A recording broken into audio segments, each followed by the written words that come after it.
அப்போ ஒரு மாணவனை கூப்பிட்டாரு. தம்பி என்ன படிக்கிறீங்க? ஆங்கில இலக்கியம் படிக்கிறேன், இங்கிலீஷ் லிட்ரேச்சர் படிக்கிறேன். சரி, உங்களுக்கு ஆங்கிலம் நல்லா தெரியும். ஆமாம். இப்போ நான் ஒரு கேள்வி கேட்குறேன். ABCD 4 லெட்டர் வராமல், ஏ வரக்கூடாது, பி வரக்கூடாது, சி வரக்கூடாது, டி வரக்கூடாது. இந்த 4 லெட்டர் வராமல் ஆங்கிலத்தில் 100 சொற்கள் உன்னால் சொல்ல முடியுமான்னு கேட்டார். நல்லா கவனிச்சுங்க.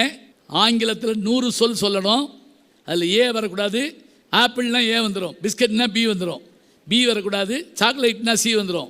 ABCD 4 எழுத்து வராமல் 100 ஆங்கில சொல் சொல்ல முடியுமான்னு கேட்டார். உடனே அந்த பையன் கொஞ்சம் திணறிட்டார். இது நடந்து 50-60 வருஷத்துக்கு மேலே ஆச்சு.